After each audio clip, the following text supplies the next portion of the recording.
My name is Frank Lloyd Wright, and I was born on June 8, 1867 in Richland Center, Wisconsin. My mother, Anna Lloyd Jones, was a teacher from a large Welsh family who settled in Spring Green, Wisconsin. My father, William Carey Wright, was a preacher and a musician.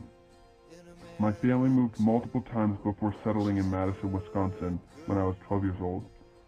I was an outdoorsy child who fell in love with the Wisconsin landscape.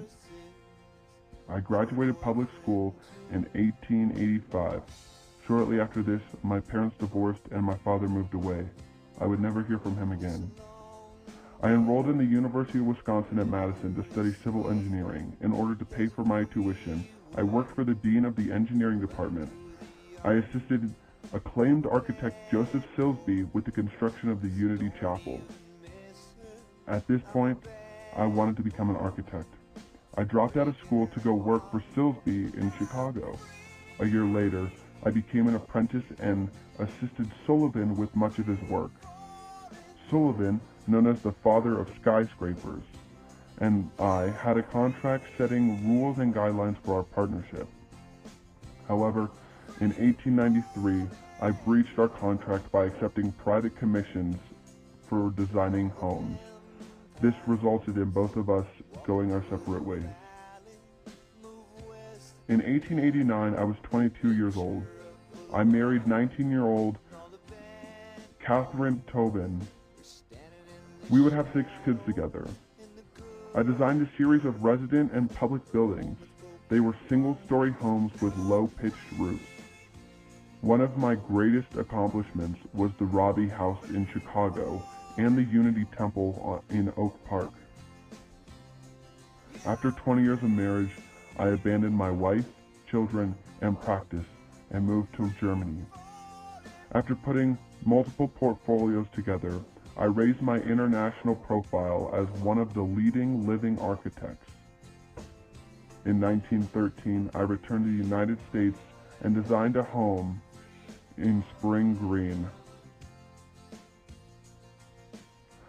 I named it Towson for Shining Brow. It was one of the most acclaimed works of my life.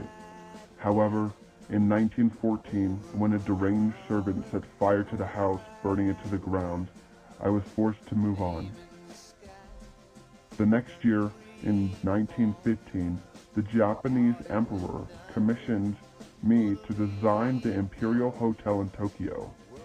I spent 7 years on the project, a beautiful and revolutionary building. After returning home to the United States, I began to settle down and decided to become a teacher.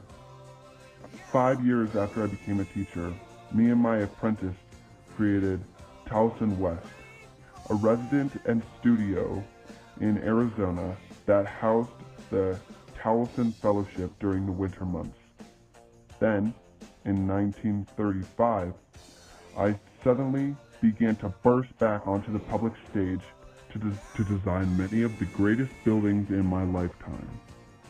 While I announced my return of the profession in a dramatic fashion in 1935 with The Falling Water, a residence for Pittsburgh's acclaimed Hoofman family.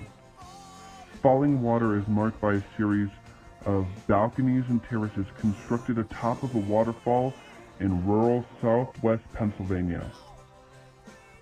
It remains one of my most celebrated works, a national landmark that is widely considered one of the most beautiful homes ever built. Then, in the late 1930s, I constructed about 60 middle-income homes known as Usenan houses. The aesthetic procure of a modern ranch house, these sparse yet elegant houses employed several revolutionary design features, such as solar heating, natural cooling, and carports for automobile storage. I passed away on April 9, 1959, at age 91. I am widely considered the greatest architect of the 20th century and the greatest American architect of all time.